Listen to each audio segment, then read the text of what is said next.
kembali lagi di detik terakhir.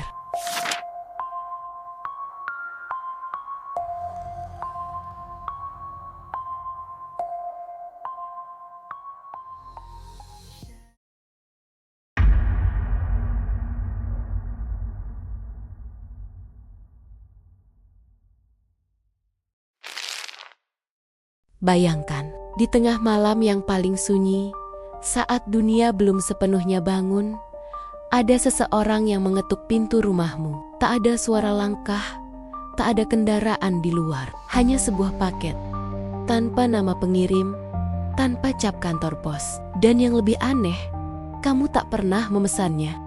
Setiap pagi buta, satu persatu rumah menerima paket serupa, tapi setelahnya, tak ada yang benar-benar sama. Ini bukan cerita biasa tentang kurir atau pengiriman. Ini adalah kisah tentang alamat yang tak pernah terdaftar. Tentang pekit-pekit yang membuka celah ke dunia lain. Dan tentang seseorang yang ditugaskan mengantarkan misteri itu sendiri. Bersiaplah, karena sekali kamu menerima paket ini, tak akan ada jalan kembali. Selamat datang di kisah pengantar paket di pagi buta. Kompleks Gria Delima terletak di pinggiran kota, dikelilingi oleh lahan kosong dan pepohonan yang mulai meranggas seiring usia. Deretan rumah bergaya minimalis berjajar rapi. Sebagian besar dihuni oleh keluarga kecil dan pensiunan. Sejak dulu, kawasan ini dikenal tenang. Tidak pernah terdengar kabar kejahatan besar, bahkan maling pun rasanya enggan singgah. Namun dalam 2 bulan terakhir, suasana yang damai itu perlahan berubah menjadi mencekam. Dimulai dari satu peristiwa kecil yang tampaknya tidak penting, sebuah paket misterius yang diletakkan di depan pintu salah satu rumah pada waktu yang sangat tidak wajar. Pukul 3 pagi, tidak ada yang tahu siapa yang meletakkannya. Tidak ada suara kendaraan, tidak ada ketukan pintu, tidak ada yang terlihat lewat kamera pengawas. Paket itu hanya muncul begitu saja, seolah berasal dari udara. Ukurannya kecil, dibungkus kardus coklat tua yang mulai lapuk di bagian sudut, diikat dengan tali rafia kasar. Tidak ada label pengirim, tidak ada stiker ekspedisi, dan tidak ada alamat tujuan. Hanya sebuah benda sederhana yang tampaknya tidak berbahaya. Namun saat dibuka, paket itu berisi sesuatu yang tak biasa. Sepotong cermin kecil yang retak di tengah, dan secarik kertas usang yang penuh noda dengan tulisan tangan yang buruk dan samar. Pesannya singkat, namun cukup untuk menimbulkan kegelisahan yang membekas di kepala. Jangan menoleh ke belakang setelah pukul 3. Penerima pertama paket itu adalah seorang pensiunan guru. Tinggal sendirian di rumah yang cukup besar. Awalnya ia mengira itu adalah lelucon iseng dari anak-anak muda. Namun malam berikutnya, tepat pukul 3 pagi, ia terbangun tanpa sebab. Tidak ada suara, tidak ada mimpi buruk. Hanya sebuah dorongan aneh yang membuat matanya terbuka lebar, seperti disentak oleh sesuatu dari alam bawah sadar. Ia berjalan ke dapur untuk mengambil minum.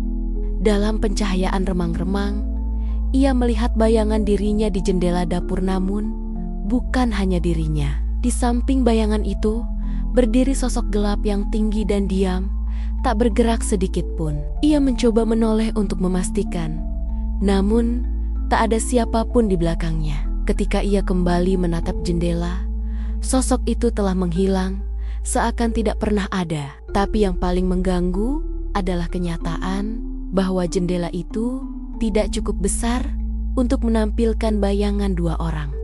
Setelah kejadian itu, tidak ada yang benar-benar berani membicarakannya secara terbuka. Namun ketegangan mulai terasa, seperti lapisan udara tipis yang mengandung listrik. Tak lama setelah itu, paket kedua muncul. Kali ini di rumah seorang pria paruh baya yang tinggal bersama istrinya. Paket itu lebih besar, namun tetap tanpa nama, tanpa pengirim, tanpa tanda. Di dalamnya hanya ada sebuah boneka kayu kecil tanpa mata, dan seikat rambut panjang yang terikat dengan tali merah. Bersama benda-benda itu, terselip sebuah catatan lain dengan tulisan yang lebih menyeramkan dari sebelumnya. Aku masih ingat siapa yang menguburku. Tak satu pun dari keluarga pria itu memahami arti pesan tersebut. Namun beberapa hari kemudian, perilakunya mulai berubah. Ia sering terbangun tengah malam dan mengigau, menyebut nama seorang perempuan yang tidak dikenal siapapun di rumahnya. Wajahnya tampak pucat dan pikirannya selalu melayang. Hingga akhirnya, ia memutuskan pindah keluar kota tanpa penjelasan yang jelas.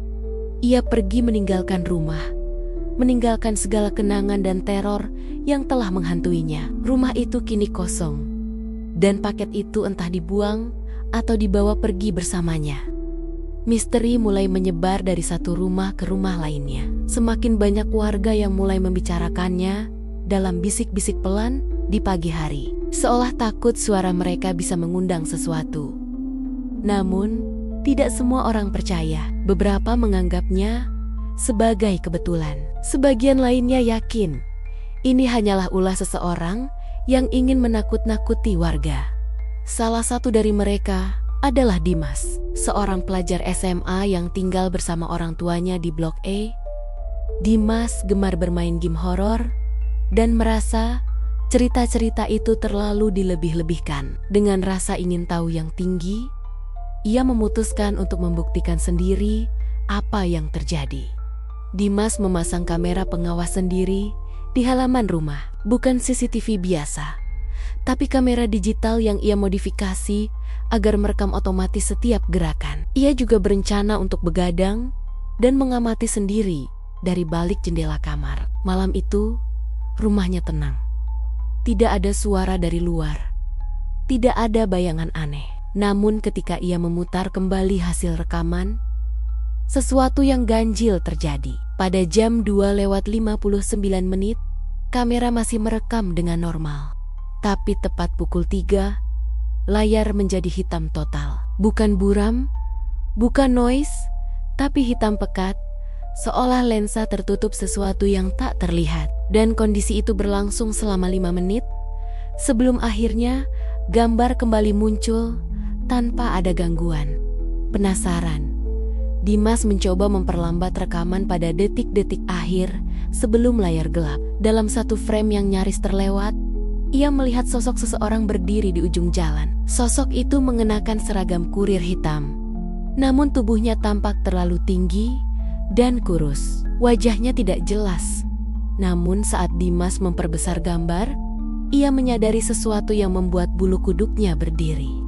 Sosok itu tidak memiliki mata, hanya 2 lubang gelap, dan mulutnya terlihat tersenyum sangat lebar, tidak alami, seperti sayatan luka yang dipaksa untuk membentuk garis tawa. Malam berikutnya, Dimas duduk di ruang tamu, menanti dengan senter dan ponsel. Ia menolak tidur, ingin menyaksikan langsung siapa sebenarnya yang datang pada pukul 3 pagi. Saat jarum jam menunjukkan jam 3:01, ia mendengar suara langkah kaki pelan di luar rumah. Bukan suara sepatu, tapi seperti telapak kaki kosong menyentuh ubin pelan-pelan. Satu demi satu, ia mendekat ke jendela dan mengintip celah tirai. Di luar sana, sosok pria kurir itu berdiri diam di depan pagar. Tak bergerak, tak bernapas. Pandangannya lurus ke arah rumah Dimas, seolah menyadari bahwa dirinya sedang dipantau. Tanpa berpikir panjang, Dimas menyorotkan senter ke arahnya. Cahaya mengenai wajah sosok itu, dan terlihat jelas bahwa kulitnya pucat, nyaris putih abu-abu, seperti mayat. Mulutnya masih dalam posisi tersenyum, dan dari lubang matanya mengalir cairan hitam seperti tinta yang terus menetes. Dalam sekejap, lampu rumah padam. Semua peralatan elektronik mati. Dimas terdiam. Tubuhnya gemetar, napas tertahan. Saat ia menghidupkan ponsel yang sempat mati mendadak, ia melihat sesuatu yang tidak mungkin. Di atas tempat tidurnya, ada sebuah paket baru. Padahal tidak ada suara pintu terbuka. Tidak ada langkah mendekat. Tidak ada waktu bagi siapapun untuk masuk. Paket itu dibungkus bukan dengan kardus, melainkan dengan kain kafan kusam yang dililit tali tambang kering. Di dalamnya hanya ada satu benda, jam rusak dengan jarum yang berhenti di angka 3 tepat, dan selembar foto Polaroid yang warnanya agak pudar. Foto itu menampilkan dirinya sendiri Dimas, sedang tertidur di ranjangnya, namun ada satu hal yang membuatnya tak mampu berbicara. Di dalam foto itu, terlihat sosok pria kurir berdiri di samping tempat tidurnya, menatap kamera dengan senyum yang sama mengerikannya. Keesokan harinya, warga mulai berkumpul di pos satpam untuk meminta penjelasan. Mereka meminta rekaman CCTV kompleks diperiksa, namun seperti yang dialami Dimas, rekaman selalu menjadi gelap total setiap jam 2:58 hingga 03:05. Seolah ada kekuatan yang secara spesifik mengaburkan keberadaan sesuatu yang tidak seharusnya terlihat. Satpam yang berjaga pun mengaku tidak melihat apa-apa. Namun ia merasa sering terbangun tanpa sebab. Seperti ada sesuatu yang berjalan di sekitar pos jaga, mengitari tempatnya tidur dalam keheningan yang menghantui. Hari itu juga, satu paket terakhir muncul, tapi tidak diletakkan di rumah warga. Paket itu muncul di meja pos satpam. Diletakkan dengan rapi, seolah ingin memastikan semua orang akan melihatnya. Dibungkus kain lusuh berwarna merah kecoklatan, isi paketnya tampak kosong. Hanya ada selembar kertas putih, tanpa tulisan. Namun saat kertas itu terkena cahaya matahari pagi, perlahan muncul garis-garis samar yang membentuk tulisan merah menyala, seperti darah yang mengering. Tulisannya terbaca jelas. Kalian semua sudah menerima. Kini giliran aku datang sendiri. Setelah pesan itu muncul, tidak ada lagi paket keesokan harinya.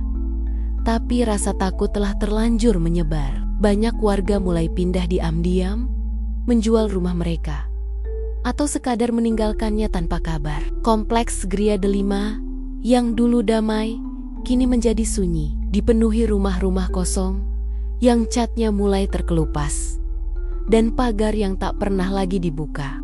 Namun bagi mereka yang masih bertahan, satu hal mulai mereka sadari. Pukul 3 pagi bukan lagi waktu untuk tidur. Itu adalah waktu di mana langkah kaki terdengar dari kejauhan. Langkah-langkah pelan yang membawa sesuatu. Sesuatu yang tidak bisa dihentikan. Sesuatu yang akan tetap datang meski tak ada yang membuka pintu. Dan bagi mereka yang menolak menerima paketnya, mungkin giliran mereka akan datang terakhir. Pagi hari menyelimuti kompleks Gria Delima dengan keheningan yang janggal. Tidak seperti biasanya. Tak terdengar suara anak-anak sekolah, tukang sayur, atau radio tua dari rumah-rumah yang ditinggal pensiun. Jalanan tampak bersih, terlalu bersih. Seolah malam tadi hujan telah menyapu segalanya, termasuk jejak-jejak kehidupan. Daun kering tak bergeming, angin pun seperti lupa caranya bertiup. Namun yang paling terasa adalah absennya burung-burung yang biasanya bertengger di kabel listrik. Mereka tidak datang pagi itu, dan warga pun tahu hari itu bukan pagi biasa.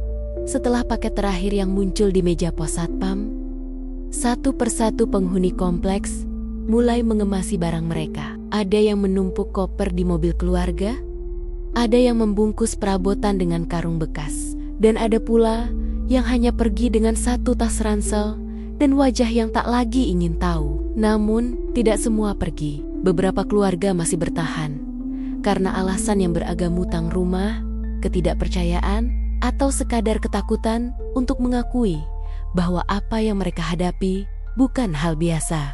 Salah satu dari mereka adalah Pak Gunarto, seorang duda tua yang telah tinggal di rumah pojok Blok A selama 20 tahun terakhir. Ia adalah sosok keras kepala, tak percaya pada cerita hantu, dan menganggap segala peristiwa misterius ini hanyalah kebetulan yang dibesar-besarkan. Ia tak pernah menerima paket, tak pernah melihat sosok kurir tinggi kurus itu, dan merasa semuanya hanya efek domino dari ketakutan kolektif. Namun apa yang tak ia sadari, Bukan semua paket harus diterima secara fisik. Beberapa cukup hanya disaksikan, dan sisanya akan datang sendiri, meski tanpa permisi. Hari itu, Pak Gunarto menemukan sesuatu yang aneh di belakang rumah. Sebuah lubang kecil yang tidak pernah ada sebelumnya. Diameternya sekitar 1 meter. Cukup besar untuk seorang anak kecil masuk ke dalam. Ia mencoba menutupnya dengan kayu dan batu. Namun keesokan harinya, lubang itu kembali muncul, lebih lebar. Ia mengira itu sarang hewan atau longsoran kecil, tapi tanah di sekelilingnya terlalu rapi, seakan sengaja digali. Tidak ada jejak, tidak ada lumpur, hanya tanah merah basah yang mengeluarkan bau aneh seperti kain tua yang dibakar separuh. Beberapa malam setelahnya, rumah Pak Gunarto mulai mengeluarkan suara. Bukan dari dalam, tapi dari bawah lantai. Seperti bunyi gundukan tanah yang diseret, atau jari-jari yang menggaruk pelan papan kayu. Ia mencoba mencari sumbernya, membongkar papan ruang belakang, dan menemukan bekas ukiran samar di bagian dalam lantai rumah. Sebuah simbol lingkaran dengan 3 garis menyilang, mirip tanda ritual atau penanda tertentu. Ia bersumpah tak pernah membuatnya. Namun yang lebih aneh, ukiran itu tidak tampak seperti buatan manusia karena tak ada goresan pisau atau benda tumpul. Garis-garisnya terlalu halus, seolah dibentuk dengan tekanan dari dalam kayu. Sementara itu, di Blok C, seorang ibu rumah tangga bernama Bu Endah mengalami hal yang lebih nyata. Rumahnya, yang dulunya paling ramai karena aktivitas harian dan bisnis kecil-kecilan menjual makanan, kini senyap. Ia berhenti menerima tamu sejak 2 minggu lalu, setelah suaminya jatuh sakit mendadak dan tak sadarkan diri. Tak ada diagnosis pasti dari dokter. Suaminya hanya tertidur, dengan mata bergerak cepat di balik kelopak, seperti sedang bermimpi panjang dan buruk. Setiap pukul 3 pagi, Bu Endah mendengar suaminya berbisik dalam tidur, menyebut nama yang tidak dikenalnya. Ningrum, Ningrum, aku belum sempat. Nama itu menjadi benang merah. Bukan hanya Bu Endah, tapi juga 2 warga lainnya mengaku pernah mendengar nama serupa dalam mimpi mereka. Ningrum, sebuah nama yang tak umum tapi terasa akrab di telinga, seolah pernah dikenal di masa lalu tapi dilupakan dengan sengaja. Penelusuran ke catatan warga, buku telepon lama, hingga arsip desa tidak menemukan satupun orang bernama Ningrum yang pernah tinggal di kompleks Griade 5. Tapi perasaan bahwa nama itu tidak asing semakin kuat setiap harinya, seolah kenangan itu bukan hilang, melainkan disembunyikan. Kemudian datang malam Jumat, malam yang seharusnya menjadi waktu khidmat bagi banyak orang. Namun, malam itu berbeda. Suasana menjadi lebih dingin dari biasanya. Lampu-lampu jalan yang biasa menyala redup kini padam seluruhnya. Warga yang tersisa menutup pintu dan jendela lebih awal, mematikan televisi, dan bersembunyi di balik tirai doa yang mereka panjatkan dalam hati. Namun, doa pun terasa menggantung malam itu, tak mencapai langit, seolah apapun yang ada di atas enggan mendengar. Pukul 3 pagi, tepat seperti biasanya, langkah kaki terdengar lagi. Kali ini lebih banyak, bukan 1, bukan 2, tapi belasan. Mereka berjalan perlahan, seirama, dari ujung jalan hingga ke tengah kompleks. Tapi anehnya, tak ada satupun yang terlihat dari jendela atau kamera. Suaranya hanya terdengar seperti gema dari dimensi lain yang menggetarkan gendang telinga namun tak menyentuh mata. Yang lebih mengganggu, suara langkah itu diiringi gemeretak kayu patah, suara tali terayun, dan derit pintu yang terbuka perlahan. Padahal semua rumah telah terkunci. Pada pagi harinya, warga yang berani keluar menemukan jejak lumpur di depan setiap rumah yang masih dihuni. Jejak kaki tanpa alas, kecil dan panjang, dengan pola yang tak manusiawi, seolah jari-jari kaki berjumlah 6 dan bergerak dalam formasi memutar. Di rumah Bu Endah, sesuatu lebih mengerikan terjadi. Suaminya telah menghilang. Tempat tidurnya kosong, spray berantakan, namun tidak ada tanda paksaan atau jejak keluar rumah. Satu-satunya petunjuk adalah tulisan di cermin kamar. Sudah saatnya ia menebus ketika petugas keamanan mencoba memutar kembali rekaman CCTV malam itu. Seluruh file dari jam 2:30 hingga 03,3 rusak. Filenya ada, tapi tidak bisa diputar, seolah sesuatu telah menghapusnya secara paksa dari dalam. Lebih buruk lagi, satu dari satpam yang berjaga malam itu, Pak Wardi, ditemukan pingsan di dalam pos. Ia tidak bisa diajak bicara dan hanya menatap kosong ke langit-langit. Mulutnya berbisik pelan seperti menyanyikan lagu anak-anak. Tangannya memeluk erat sebuah paket kecil berwarna hitam pekat yang saat dibuka ternyata kosong.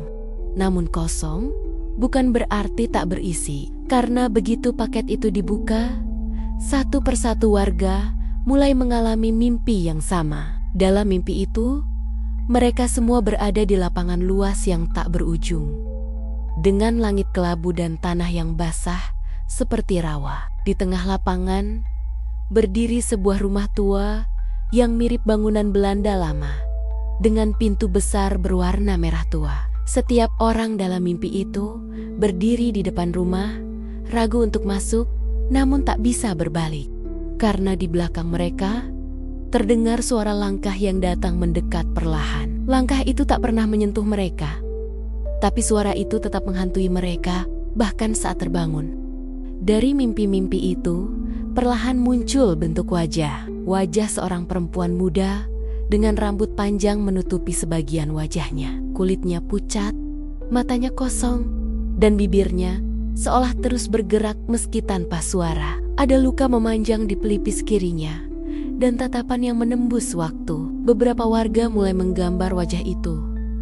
Tanpa sadar, pada dinding, di kertas, bahkan di debu kaca mobil, semuanya memiliki kemiripan, seolah melihat sosok yang sama dari dimensi yang berbeda. Wajah itu mereka semua sepakat adalah Ningrum. Lantas, siapa Ningrum? Mengapa ia kembali? Dan mengapa ia mengirim paket-paket itu? Sebuah petunjuk datang dari rumah tua di ujung kompleks. Rumah paling pertama dibangun sebelum Gria Delima berdiri. Rumah itu telah kosong selama lebih dari 2 dekade dan tertutup rapat. Namun suatu malam, lampunya menyala sendiri. Beberapa warga melihat dari kejauhan dan yakin ada seseorang di dalam, berjalan mondar-mandir. Yang mereka temukan bukan hanya tumpukan debu dan sarang laba-laba. Di ruang tengah terdapat papan besar berisi puluhan foto kecil yang dipasang dengan paku karatan. Wajah-wajah warga Gria Delima terpampang di sana, termasuk mereka yang sudah pindah dan yang hilang. Di tengah papan, foto seorang perempuan muda. Ya, wajah yang sama dengan mimpi mereka dilingkari dengan tinta merah dan ditulisi satu kata, hilang. Di lantai rumah, mereka menemukan koper tua yang mengandung tumpukan dokumen. Di antaranya adalah akta tanah, surat kontrak, dan secarik buku harian kecil milik seseorang bernama Sri Ningrum. Dalam catatan itu disebutkan bahwa Ningrum adalah anak pembantu yang bekerja di rumah tersebut pada tahun 1990-an dan sempat menghilang secara misterius setelah dituduh mencuri perhiasan pemilik rumah. Ia diusir, namun tak pernah ditemukan. Hingga akhirnya rumah itu ditinggalkan karena dikabarkan berhantu. Yang paling menyeramkan adalah bagian terakhir buku harian itu. Di halaman terakhir, tertulis dengan tinta merah menyala. Berbeda dari tulisan sebelumnya, seolah ditambahkan belakangan. Aku tidak pernah mencuri, mereka menuduhku. Lalu mereka mengurungku.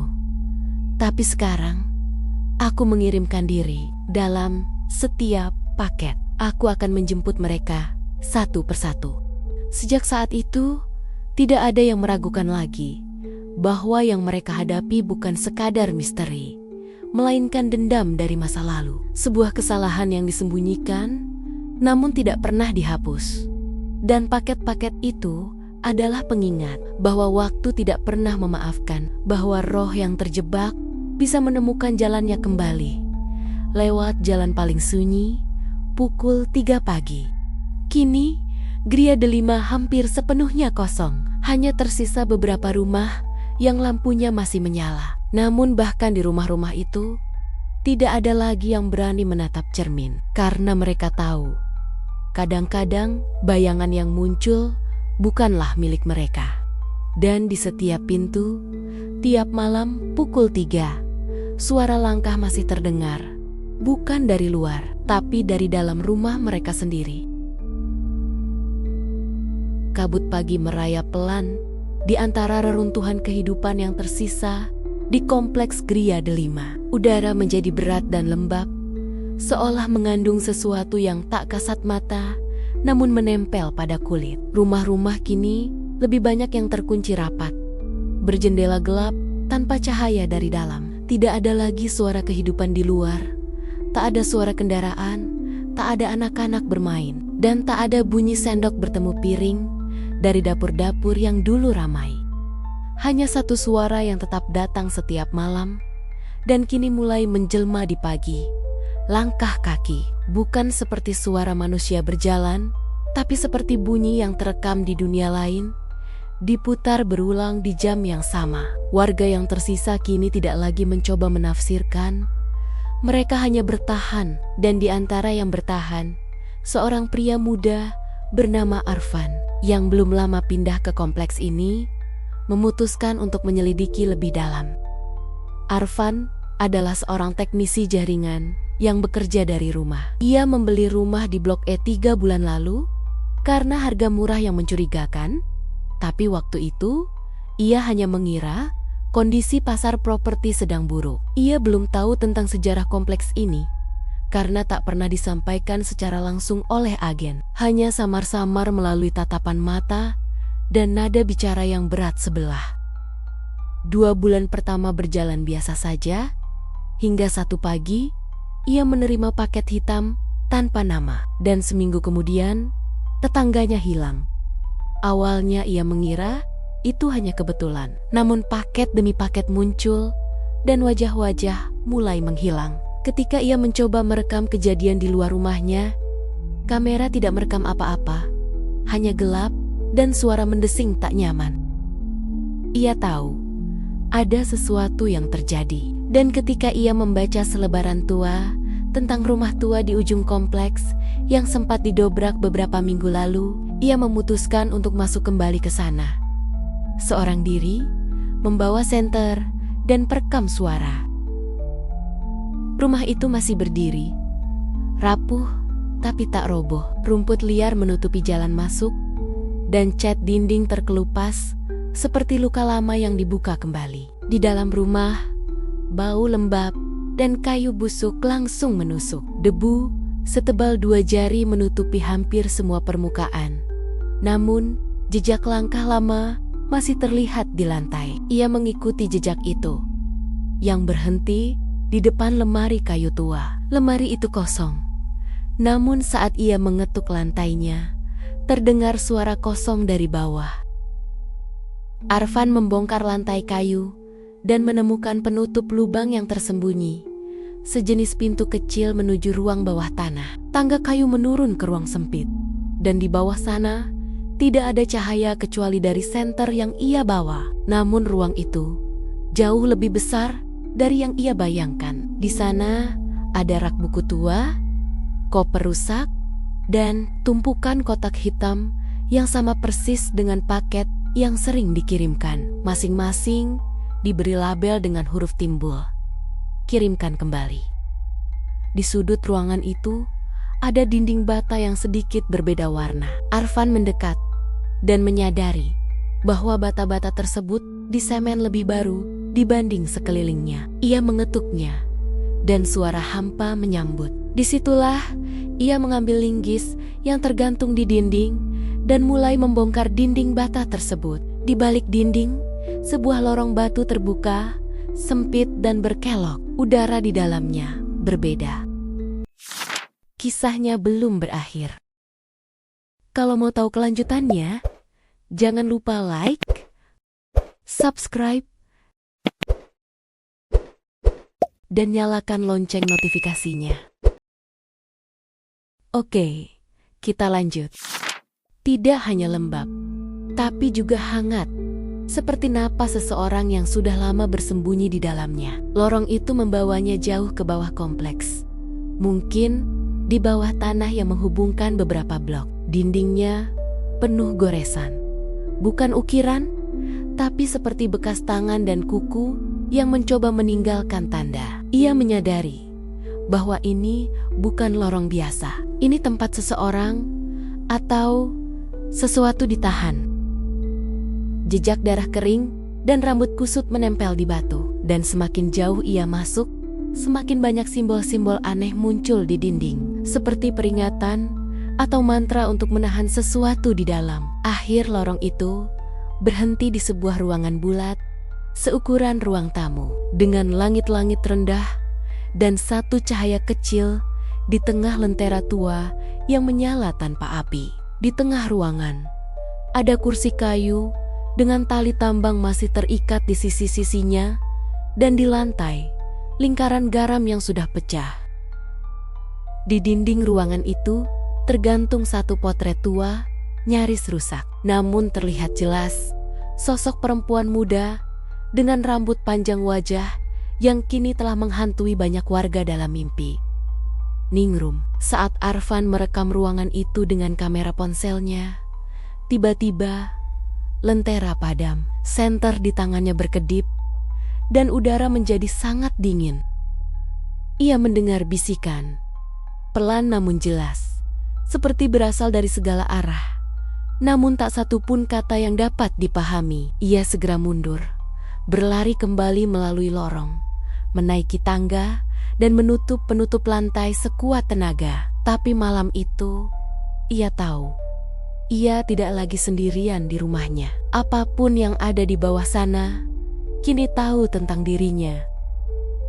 Hari-hari berikutnya menjadi kabur. Arfan mulai kehilangan waktu.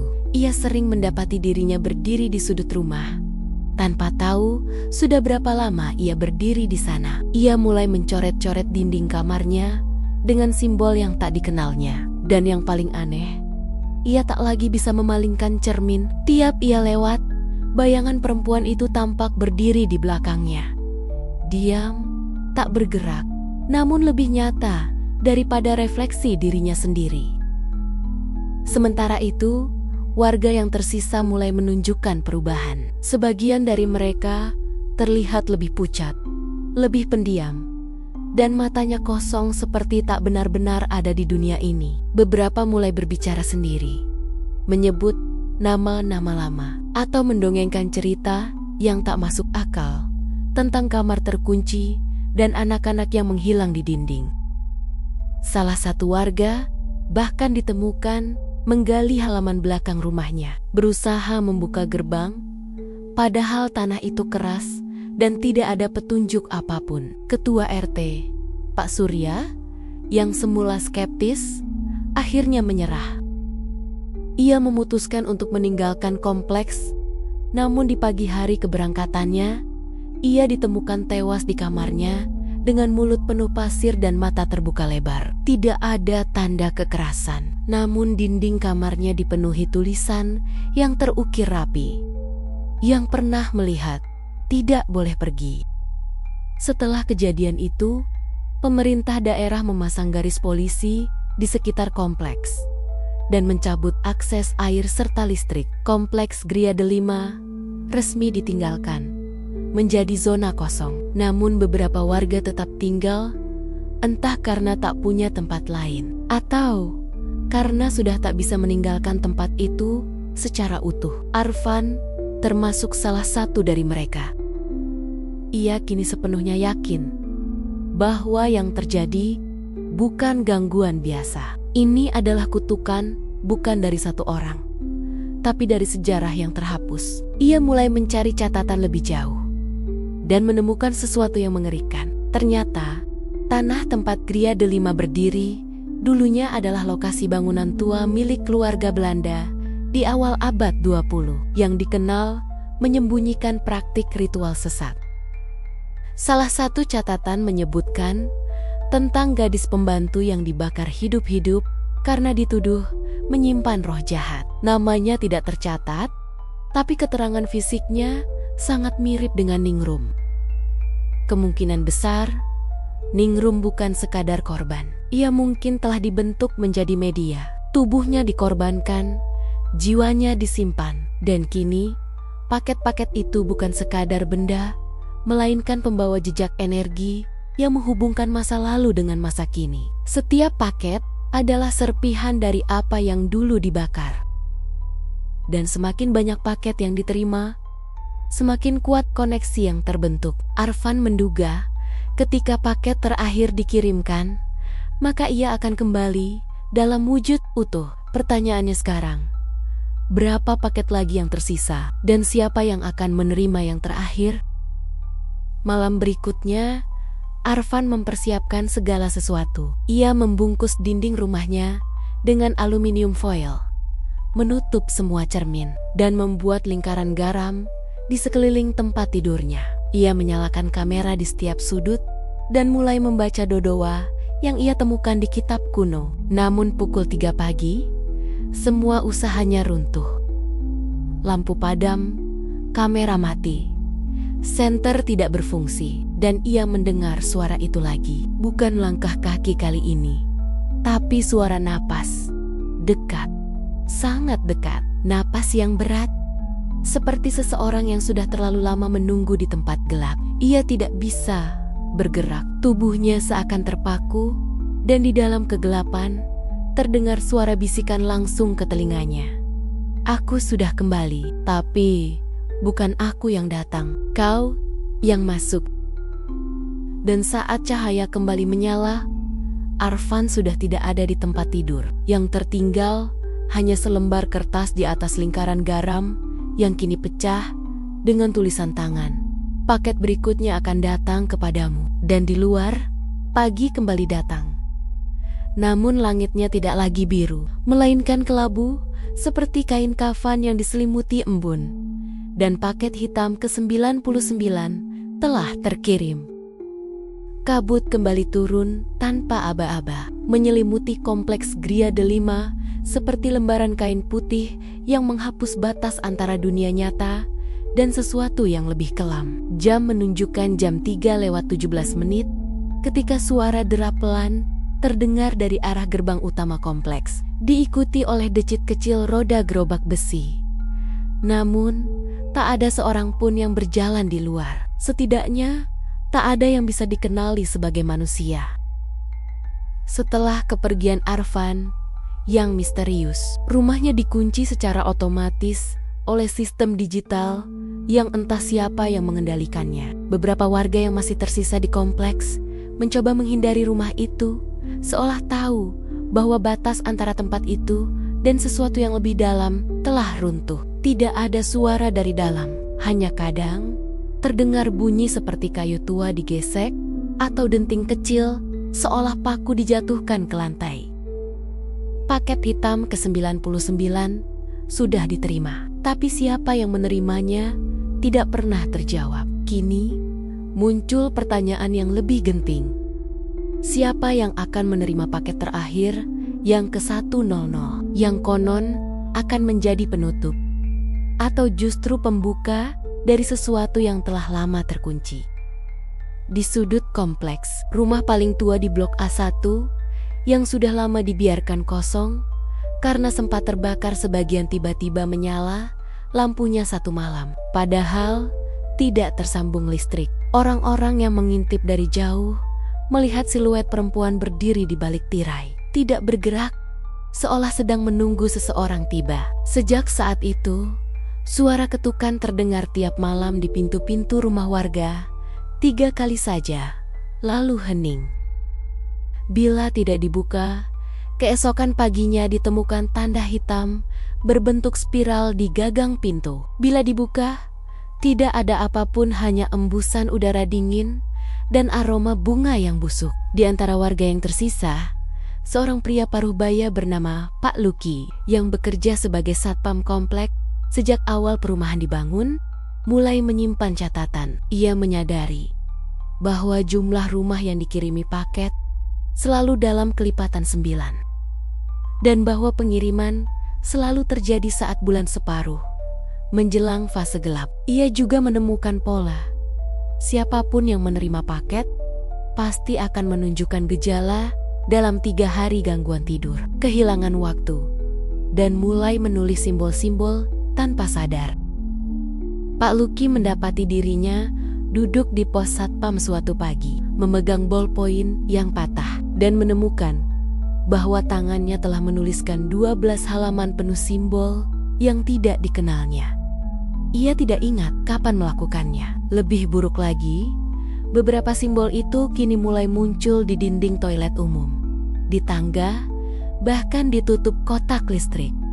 Seolah bukan ia saja yang menggambar, seolah tangan-tangan lain telah ikut menulis melalui siapapun yang bisa mereka sentuh. Sementara itu, di pusat kota, seorang jurnalis muda bernama Seta yang sedang menulis artikel tentang kawasan perumahan terbengkalai mendengar kabar tentang Gria Delima. Ia penasaran dan mencoba menyelidiki, menganggap ini kesempatan membuat liputan viral. Ia menyamar sebagai pembeli rumah kosong dan masuk ke dalam dengan izin palsu dari notaris. Namun malam pertama tinggal di sana, ia mendapat pesan tanpa pengirim di ponselnya. "Terima kasih sudah datang. Kami menunggu dari lama." Pesan itu diikuti dengan kiriman paket fisik hitam, berukuran kecil, dengan cap timbul di sudut, 100, serta mengira ini lelucon. Hingga ia membuka paket itu dan menemukan potongan rambut yang kaku seperti jerami, selembar foto rumah tua yang sudah terbakar, dan secari kain putih dengan noda darah yang sudah kering. Tidak ada penjelasan, tapi sejak malam itu, hidup Seta berubah. Ia mulai mendengar suara-suara dalam mimpinya, suara perempuan yang memanggil nama yang tak pernah ia kenal.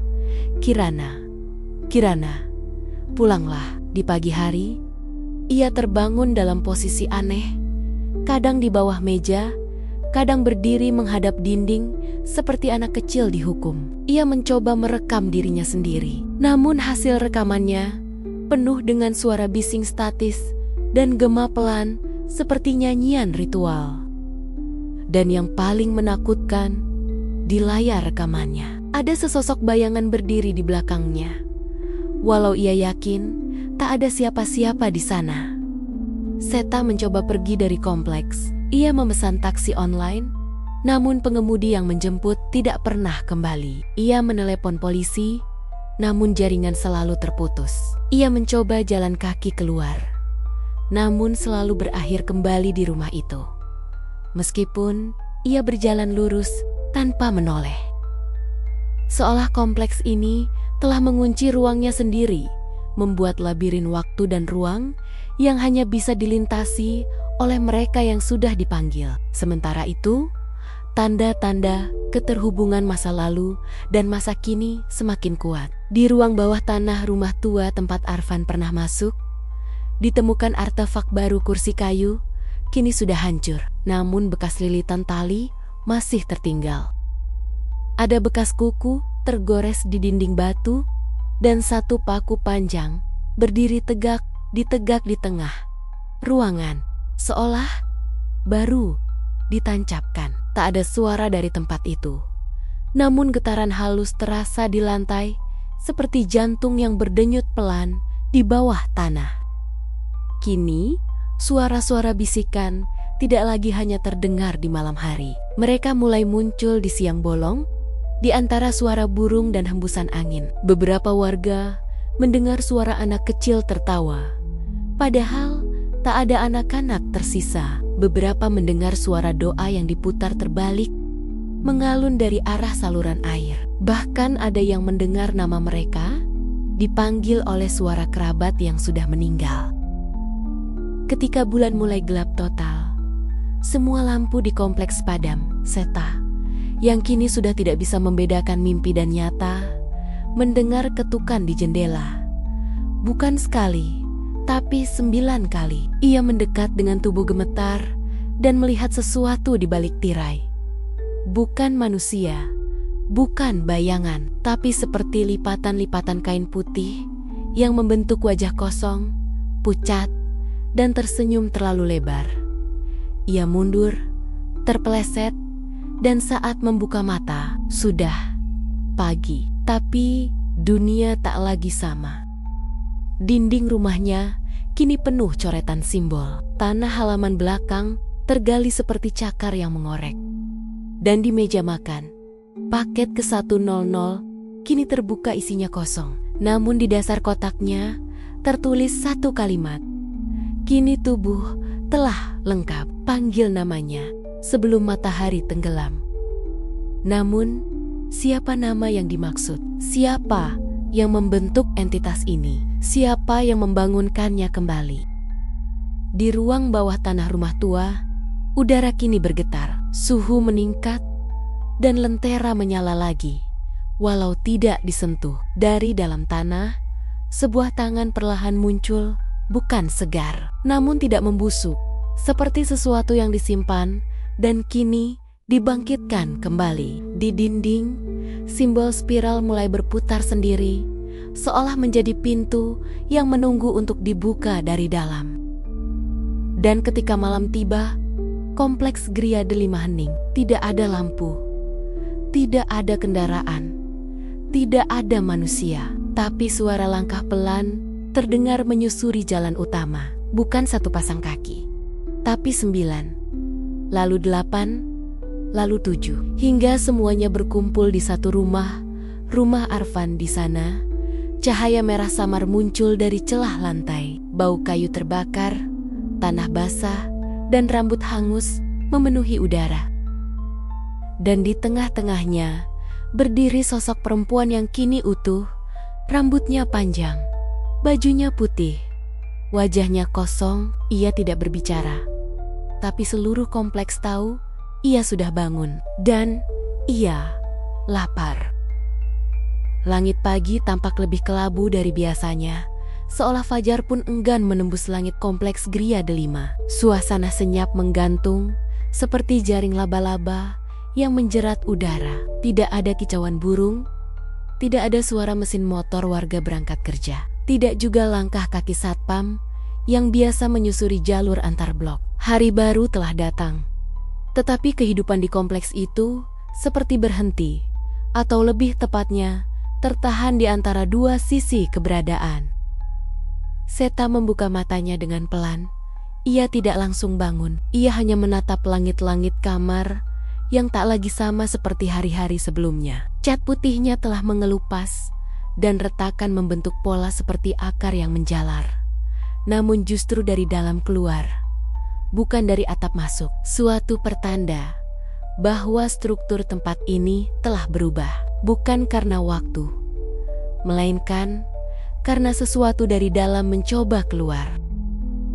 Kepalanya berat, bukan pusing biasa, melainkan seperti ada dua aliran kesadaran yang mencoba mengendalikan satu tubuh. Ia bisa merasakan pikirannya sendiri, tapi ada bisikan asing yang terus menyusup dari celah pikirannya, mengajaknya menyimak dan menerima. Terkadang ia menangkap gambaran yang tidak dikenalnya, sebuah ritual dalam cahaya lilin redup. Barisan orang tanpa wajah membungkuk pada sosok yang berdiri di tengah lingkaran api. Lalu terdengar dentuman keras seperti tulang dipecahkan. Ia bangun perlahan dan mendapati bahwa jendela rumahnya kini mengarah ke tempat yang berbeda. Secara arsitektur, ini mustahil. Tapi yang ia lihat bukan lagi rumah tetangga di seberang, melainkan sebuah halaman sempit penuh rumput kering dengan satu sumur tua di tengahnya, terbuka, menganga seperti mulut yang siap menelan siapa saja yang mendekat. Ia mengucek mata, berkedip, namun pemandangan itu tetap ada. Ia mencoba menulis, tapi setiap kali pena menyentuh kertas, tangannya bergerak sendiri, menulis satu kata berulang-ulang. kembali. Di tempat lain, di dalam pos satpam yang kini kosong, catatan Pak Luki ditemukan berserakan. Buku-buku itu tidak hanya berisi tulisan tangan, tetapi juga sobekan koran lama, foto-foto rumah yang kini telah hilang, dan sketsa-sketsa wajah yang tampak seperti hasil coretan orang kerasukan. Di satu halaman, terdapat bagan jaringan yang rumit garis menghubungkan rumah ke-9, ke-18, ke-27, dan seterusnya sampai ke rumah ke-99. Namun, tidak ada rumah ke-100 yang ditanda, hanya sebuah lingkaran kosong, dan di tengahnya tertulis satu kalimat, ia tidak pernah tinggal di rumah. Ia adalah rumah. Griade 5 kini menjadi ruang yang tidak lagi tunduk pada logika arsitektur manusia. Tangga bisa membawa seseorang ke halaman belakang rumah orang lain. Jendela bisa menampilkan kenangan orang yang sudah meninggal. Pintu-pintu dalam rumah kini memunculkan ruangan yang tak pernah ada sebelumnya. Loteng gelap penuh bau tanah, kamar mandi dengan cermin yang memperlihatkan wajah orang lain, dan lorong-lorong yang jika ditelusuri justru membawa kembali ke titik awal. Mereka yang masih bertahan, atau lebih tepatnya, yang belum pergi mulai mengalami kesulitan membedakan waktu. Jam tangan mereka berputar sendiri. Kalender berubah angka setiap kali ditinggal sejenak. Bahkan matahari tidak lagi bergerak sesuai porosnya. Kadang, pagi berlangsung terlalu lama. Kadang malam turun dalam sekejap, seperti menutup panggung dengan tirai tebal. Di balik semua itu, satu sosok kini bergerak diam-diam dari rumah ke rumah. Ia tidak mengetuk, ia tidak berbicara, tapi mereka yang menatapnya, walau hanya lewat pantulan kaca atau bayangan di air, akan kehilangan sebagian dari dirinya. Satu ibu muda bernama Burani, yang mencoba keluar malam-malam untuk mencari anaknya, ditemukan berdiri di depan taman, bermain dengan mata kosong, dan tangan mencakar tanah. Ia tidak bicara sejak itu. Ia hanya memeluk boneka yang tidak pernah ia beli. Boneka dengan nama Kirana terjahit di dadanya. Di rumah Arfan, suara ketukan mulai terdengar lagi. Bukan dari luar, tapi dari dalam lantai kayu. Seolah sesuatu atau seseorang sedang mencoba keluar dari ruang bawah. Kayu lantai mulai retak. Dan pada suatu malam yang sangat sunyi, lantai itu pecah. Dari celahnya muncul kabut hitam pekat, lebih padat dari asap, lebih dingin dari es. Kabut itu tidak naik ke udara, tetapi menyusuri lantai seperti cairan hidup. Ia merayap, mencari celah, menjamah barang-barang pribadi, dan meninggalkan bekas arang. Dan di pusat kabut itu, sesosok tubuh mulai terlihat, bukan hidup, bukan mati, tapi tetap utuh. Tubuh perempuan itu perlahan membentuk kembali wujudnya. Ia bukan hantu. Ia bukan makhluk supranatural biasa. Ia adalah sesuatu yang telah dikumpulkan dari potongan-potongan ingatan, dendam, pengkhianatan, dan kutukan yang tak pernah selesai. Ia tidak membutuhkan suara, tapi keberadaannya adalah gema dari ratusan tangisan yang tertahan. Dan di malam yang sama, untuk pertama kalinya sejak kompleks itu berdiri, terdengar suara lonceng dari arah sumur tua di halaman yang dilihat Seta. 1 kali, 2 kali, sampai 9 kali. Dan setelah itu, tidak ada yang tidur malam itu. Seta mulai mencatat ulang semua peristiwa. Ia menyusun peta ulang kompleks berdasarkan apa yang ia lihat dan alami, bukan berdasarkan denah arsitek. Rumah-rumah yang dulunya berjauhan kini terhubung oleh lorong yang tidak tampak di siang hari. Jalan kecil muncul saat kabut turun. Ia menduga bahwa Griade 5 telah menjadi semacam ruang hidup organisme besar yang bernafas perlahan, dan entitas yang bangkit adalah jantung dari makhluk itu. Seta menyadari sesuatu yang mengerikan. Ia bukan korban, ia bagian dari proses ini. Ia adalah pengantar, bukan hanya paket, tapi pengantar dari tahapan terakhir kebangkitan. Semua yang ia alami adalah bagian dari proses pemanggilan, dan kini ia tinggal menunggu giliran untuk dibuka seperti pintu terakhir. Pada puncak malam itu, Seta berdiri di tengah jalan utama kompleks. Semua lampu padam, semua pintu tertutup, angin diam, dan dari ujung jalan, ia melihat siluet wanita itu berjalan perlahan. Langkahnya tidak menimbulkan suara, namun bayangan di belakangnya merayap ke dinding seperti darah yang menyebar. Ia mendekat, tidak tergesa, tidak mengejar, tapi juga tidak berhenti. Seta tidak lari. Ia berdiri, dan ketika perempuan itu tepat berada beberapa meter di depannya, waktu berhenti. Udara menjadi beku, dan seluruh kompleks bergetar seperti detak jantung yang tak sabar menanti denyut terakhir. Di belakang sosok itu, 9 bayangan lain muncul. Wajah mereka kabur, tubuh mereka seperti terbuat dari abu yang menyatu kembali. Mereka tidak bergerak, hanya menatap, menyaksikan.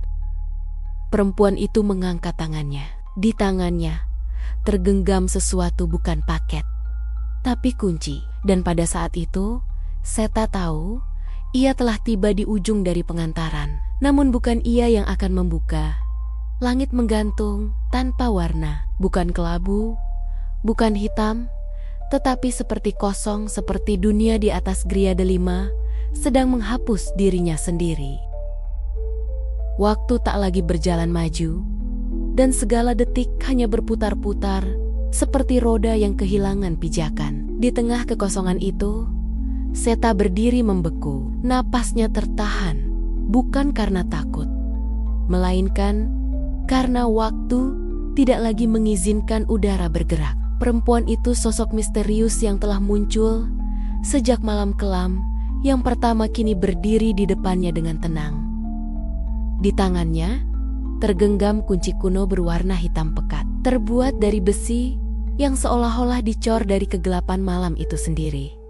Bukan kunci biasa, itu bukan kunci untuk pintu atau brankas. Kunci itu hidup, dan saat Seta menatapnya, ia merasa dadanya bergetar, bukan karena gemetar, tapi seperti ada sesuatu di dalam dirinya yang merespons seolah tubuhnya sendiri adalah gembok yang telah menanti kunci itu selama ini. Ia tidak bisa bergerak, namun ia tidak lumpuh. Tubuhnya hanya patuh pada sesuatu yang lebih besar dari kehendaknya sendiri. Di dalam kepalanya, ribuan suara berkumpul menjadi satu bisikan yang menyatakan kebenaran yang tak bisa ia tolak. Kamu bukan pengantar, kamu adalah yang diantar. Kunci itu terangkat, tidak menyentuh tubuhnya, tidak juga masuk ke dalam kantung atau dada. Tapi kunci itu berputar di udara, dan dari tubuh Seta, dari pori-pori, dari ujung kuku, dari sela rambut muncul garis-garis samar, seperti pola kuno yang tertulis dalam dagingnya. Garis-garis itu membentuk segel. Bukan segel pada tubuh, tetapi segel pada kesadaran. Seta bukan hanya manusia biasa. Ia adalah wadah. Wadah untuk apa? Itu belum terjawab. Tubuhnya mulai terbuka. Bukan secara harfiah, tidak ada darah, tidak ada luka, tapi dalam benaknya, sebuah pintu besar terbuka, pintu yang selama ini terkunci rapat dalam bawah sadarnya. Dan di balik pintu itu, ingatan lain menyembur keluar. Ia melihat dirinya kecil, berdiri di sumur tua. Ia melihat seorang pria tua meletakkan sesuatu di dahinya, simbol yang membara lalu hilang. Ia mendengar kalimat yang pernah dilupakan. Kelak, jika ia bangun, kau harus membuka jalan pulangnya. Pernah ada perjanjian. Ia adalah bagian dari pengorbanan generasi ke generasi. Ia dibentuk untuk menyambut, untuk menyimpan, untuk menjadi medium kebangkitan entitas yang tidur di bawah tanah Gria Delima. Bukan iblis, bukan arwah, tapi sesuatu yang lebih purba, sesuatu yang pernah disebut sebagai yang pertama dijatuhkan dari langit. Seta terjatuh ke tanah, tapi tanahnya kini berbeda, lembut seperti daging, hangat seperti napas. Ia merangkak, mencoba lari, tapi jalan kompleks telah berubah. Jalanan yang dulu disusun dari paving biasa, kini berubah menjadi lorong panjang yang berputar, seperti usus makhluk raksasa. Lampu-lampu jalan bersinar merah, dan tiap tiang lampu seperti tulang yang mencuat dari daging. Di setiap rumah, jendela memantulkan wajah-wajah yang ia kenali bukan karena mereka tetangganya, tapi karena wajah-wajah itu adalah versi lain dari dirinya. Ia berlari, tapi di belakangnya, langkah-langkah mulai mengikuti. Bayangan-bayangan mulai menampakkan tubuh. Ada 9. Setiap satu dari mereka membawa sesuatu: topeng, potongan kayu, rambut, cermin kecil, tulang jari, jam retak, foto tua, koin tembaga, dan terakhir, amplop coklat bertuliskan kembali. Dan saat semuanya mengelilingi Seta, perempuan itu melangkah ke tengah lingkaran. Ia menunduk, bukan sebagai tanda hormat, tapi sebagai tanda akhir dari penantian. Ia tidak berkata, ia tidak memberikan isyarat, tapi tubuhnya berbicara lewat kunci yang kini mulai membelah menjadi cabang-cabang kecil. Seperti akar, cabang kunci itu menjulur ke dalam tubuh Seta, bukan lewat luka, tetapi menyatu lewat bayangan tubuhnya. Dan saat akar itu masuk, tubuh Seta menggeliat. Ia menjerit tanpa suara. Di rumah-rumah sekitar, jam-jam berbunyi bersamaan. Tapi jam-jam itu tidak menunjukkan waktu, melainkan angka yang sama, pukul 0.0, titik awal. Dan di seluruh rumah, mereka yang tertidur mulai bermimpi serupa mimpi tentang lubang besar yang terbuka di tengah kompleks. Dan suara yang memanggil dari dalam, memohon, menangis, tapi bukan karena kesakitan. Tangisan itu adalah rasa rindu. Kompleks itu mulai menguap dari peta dunia nyata. Sinyal ponsel lenyap, GPS gagal membaca lokasi. Bahkan Google Maps hanya menampilkan layar hitam jika seseorang mencoba mencari Gria Delima. Karena kompleks itu kini berada di antara dunia, bukan di masa lalu, bukan di masa depan, dan tidak pula di masa kini. Ia berada di titik transisi, dan tubuh Seta menjadi kunci aktivasi seluruh proses ini. Tiba-tiba, tanah bergetar. Sumur tua di tengah kompleks mengeluarkan suara gemuruh. Batu penutupnya pecah, melontarkan uap hitam seperti darah yang direbus. Di dalamnya, terlihat anak tangga menurun, dan suara ratapan semakin jelas. Tapi tidak ada yang berani mendekat, karena siapapun yang memandang sumur itu langsung kehilangan kemampuan mengenali diri sendiri. Seorang anak kecil bernama Nara yang baru pindah beberapa minggu lalu berlari menuju sumur sambil tertawa. Ia melompat tanpa ragu. Ibunya yang mengejar hanya menemukan sepasang sepatu kecil dan rambut panjang yang ditinggalkan di bibir sumur. Tapi saat hendak menjerit, suaranya menghilang. Ia masih membuka mulut, tapi suara tidak pernah keluar lagi. Di pos satpam, kini kosong sepenuhnya, tapi kertas-kertas di meja mulai tersusun sendiri, seperti dirapikan oleh tangan tak terlihat. Satu demi satu, dokumen lama muncul: salinan pembelian tanah, izin pembangunan, hingga kontrak awal antara developer dan investor luar negeri yang tidak pernah diketahui identitasnya. Di bawah tanda tangan kontrak, tercetak simbol yang sama dengan yang kini terbentuk di tubuh Seta, segel dengan lingkaran 9 sisi dan satu lubang di tengahnya. Pusat dari semua kekacauan ini adalah kesadaran yang dikunci, tubuh manusia yang dipersiapkan sejak lama. Dan kini, setelah segel terbuka, tubuh itu bukan lagi milik manusia sepenuhnya. Seta bangkit, tapi bukan Seta yang sama. Matanya hitam seluruhnya. Tidak ada pupil, tidak ada putih, hanya 2 cekungan pekat yang mencerminkan dunia lain. Dan saat ia melangkah, tanah di bawahnya seperti menyesuaikan, membuka jalan, menerima perempuan yang membangkitkannya kini menghilang, menyatu kembali dengan kabut, karena tugasnya telah selesai. Dan tubuh yang baru itu, Seta yang telah menjadi portal, kini berjalan menuju rumah ke-99. Rumah yang dulunya kosong, tapi tidak pernah benar-benar kosong. Di dalam rumah itu, terdapat ruang tersembunyi. Ruang yang tidak bisa dilihat dengan mata biasa. Di sanalah, jantung kompleks berdetak, bukan secara biologis, tapi secara spiritual. Jantung itu berwujud bola hitam pekat yang menggantung di udara, memancarkan kilatan merah setiap kali detaknya terdengar. Seta menaruh tangannya pada bola itu, dan seluruh kompleks berhenti. Semua orang terdiam. Burung berhenti berkicau, jam tidak berdetik, udara membeku, dan dari seluruh sudut kompleks terdengar satu suara. Kebangkitan telah dimulai. Mereka yang telah dipilih akan kembali. Mereka yang bukan bagian akan dilenyapkan. Gria Delima tidak lagi berada di tempat yang sama, bukan hanya secara geografis, tapi juga dalam ranah eksistensial. Kompleks perumahan itu masih tampak dari luar bagi mereka yang memandang dari peta usang atau papan penunjuk jalan yang tertinggal. Namun mereka yang mencoba mencapainya tak pernah benar-benar sampai. Mobil-mobil yang diarahkan ke sana akan selalu berputar-putar dalam radius tak berujung, kembali ke titik awal dengan bensin yang makin menipis dan mata yang mulai mengantuk tanpa sebab. Namun bagi mereka yang berada di dalam Gria Delima, waktu berhenti bergerak secara linier. Pagi tidak datang, malam tidak pergi, langit tidak menunjukkan arah.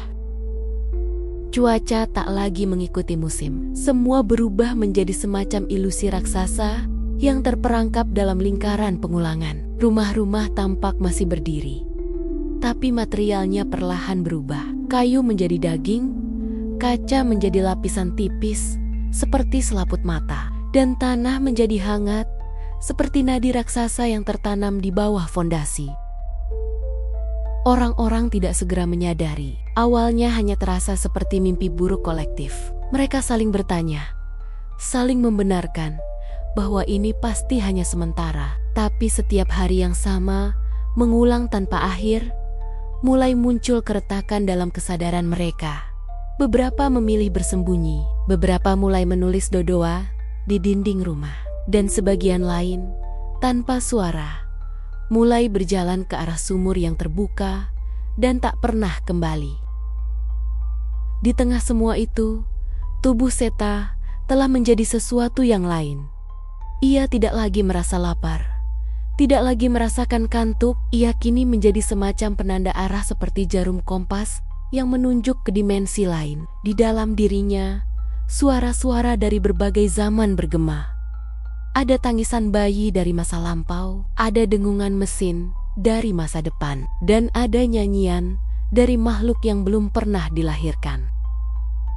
Langkahnya membawanya ke rumah nomor 99, titik pusat segala perubahan. Rumah itu kini membesar dari dalam, seolah dimensi ruangnya tidak lagi tunduk pada hukum fisika. Setiap kali seseorang mencoba masuk ke dalam, mereka tidak menemukan dinding atau furnitur, melainkan lanskap asing yang tak bisa dijelaskan seperti gurun dengan langit terbalik, atau lautan yang menggantung di langit-langit. Langkahnya membawanya ke rumah nomor 99, titik pusat segala perubahan. Rumah itu kini membesar dari dalam, seolah dimensi ruangnya tidak lagi tunduk pada hukum fisika. Setiap kali seseorang mencoba masuk ke dalam, mereka tidak menemukan dinding atau furnitur, melainkan lanskap asing yang tak bisa dijelaskan seperti gurun dengan langit terbalik, atau lautan yang menggantung di langit-langit.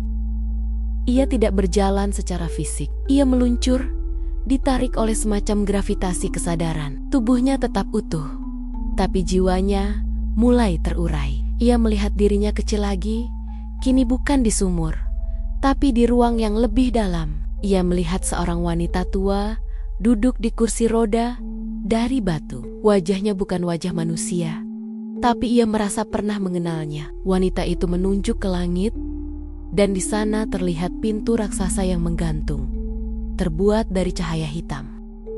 Itu jalan pulang, bisik suara dalam kepalanya. Tapi saat ia menatap lebih lama, ia menyadari ada sesuatu yang salah. Jalan itu bukan menuju dunia manusia, bukan pula ke tempat entitas itu berasal. Jalan itu adalah ruang perantara tempat segala jiwa yang tak punya tempat kembali akan berkumpul, menunggu dibangkitkan kembali sebagai bentuk lain. Seta memahami kebenaran pahitnya. Ia bukan kunci untuk membuka dunia ini bagi makhluk dari luar. Ia adalah umpan, medium yang ditanamkan memori palsu, disusupi identitas, dan diberi tugas seolah-olah ia membawa sesuatu penting, padahal ia sendiri adalah barang kiriman. Tubuhnya, jiwanya, ingatannya, semua telah dipaketkan sejak lama untuk diserahkan kepada entitas yang tinggal di balik pintu itu. Ia adalah paket yang dikirim ke titik paling gelap dari dimensi realitas. Dan Gria Delima adalah alamat tujuan. Sementara itu, di dunia nyata, atau lebih tepatnya, di pinggiran dunia nyata, pihak keluarga para penghuni mulai melapor ke polisi. Namun semua data tentang kompleks itu menghilang dari sistem pemerintah. Tak ada catatan tentang pembangunan. Tak ada laporan jual beli rumah. Bahkan surat tanah pun berubah menjadi dokumen kosong, begitu discep. Nama Gria Delima hanya tersisa dalam cerita-cerita pengantar barang logistik. Salah satunya adalah milik perusahaan pengiriman, tempat Seta pernah bekerja. Di kantor pusat perusahaan, satu berkas tua ditemukan oleh karyawan baru. Berkas itu tertulis tangan, berdebu, dan berisi daftar paket-paket yang dikirim ke alamat tak dikenal. Ada satu catatan menarik di sana. Paket terakhir dikirim oleh Seta Adiwangsa, ditujukan ke dirinya sendiri. Pimpinan logistik mengabaikannya. Tapi malam itu, seluruh bangunan kantor terputar 180 derajat. Dalam waktu 5 detik, rekaman CCTV membuktikan itu. Semua orang yang berada di dalam tidak sadar bangunan telah berubah orientasi. Namun keesokan paginya, para pekerja tidak lagi mengenali rute pulang mereka. Jalanan yang sama terasa berbeda. Toko-toko berganti wajah, dan matahari tidak lagi terbit dari timur. Realitas mulai retak bukan hanya di Gria Delima, tapi juga di tempat-tempat yang pernah terkoneksi secara energi dengan lokasi itu. Dunia sedang mengalami pergeseran arah. Kembali ke Seta, ia kini telah berdiri di depan pintu cahaya hitam. Tangannya bergetar bukan karena takut, tapi karena tubuhnya mulai menyatu dengan ruang itu. Seluruh elemen tubuhnya mulai menunjukkan tanda bahwa ia bukan lagi manusia sepenuhnya. Kuku-kukunya tumbuh seperti akar, kulitnya memancarkan denyut cahaya seperti jaring listrik, dan suaranya, jika ia mencoba bicara, akan berubah menjadi gema panjang yang membelah dimensi. Tapi pintu itu bukan untuknya. Setiap kali ia mencoba mendekat, pintu menolak, mengeluarkan kilatan-kilat tak bersuara. Seta terhempas ke belakang. Dari udara di sekitarnya, muncul satu sosok kabur. Wajahnya tak bisa dilihat, tubuhnya tak bisa dijangkau. Ia bukan entitas yang memanggil Seta, tapi penjaga jalan pulang itu sendiri. Penjaga itu berkata dalam bentuk perasaan, "Kamu dikirim terlalu awal. Wadahmu belum sempurna." Seta dipaksa kembali, tapi saat tubuhnya mulai jatuh dari ruang itu, ia menangkap satu kilasan. Gambar dirinya sendiri, tapi dalam bentuk lain. Hidup di masa depan, mengirimkan paket kembali ke dirinya di masa lalu. Sebuah lingkaran. Sebuah pengulangan, satu sistem pengiriman yang tak pernah berhenti. Gria Delima adalah terminal penghubung, dan Seta bukan satu-satunya paket yang pernah tiba. Saat ia terbangun di lantai rumah 99, matanya mengeluarkan air berwarna perak. Ia mendengar suara-suara dari rumah lain. Para penghuni yang masih bertahan kini mulai melihat mimpi serupa. Mereka melihat jalan pulang, tapi bukan ke rumah mereka. Jalan itu berliku, hitam, dan dipenuhi simbol-simbol aneh. Dan satu persatu, mereka mulai mengikuti jejak itu. Waktu tidak lagi menjadi garis lurus di Gria Delima. Ia telah melengkung, berputar, dan kini mulai menggulung dirinya sendiri seperti pusaran air dalam sumur tua yang tak pernah kering. Orang-orang yang masih tersisa dalam kompleks perumahan itu mulai kehilangan ingatan harian mereka.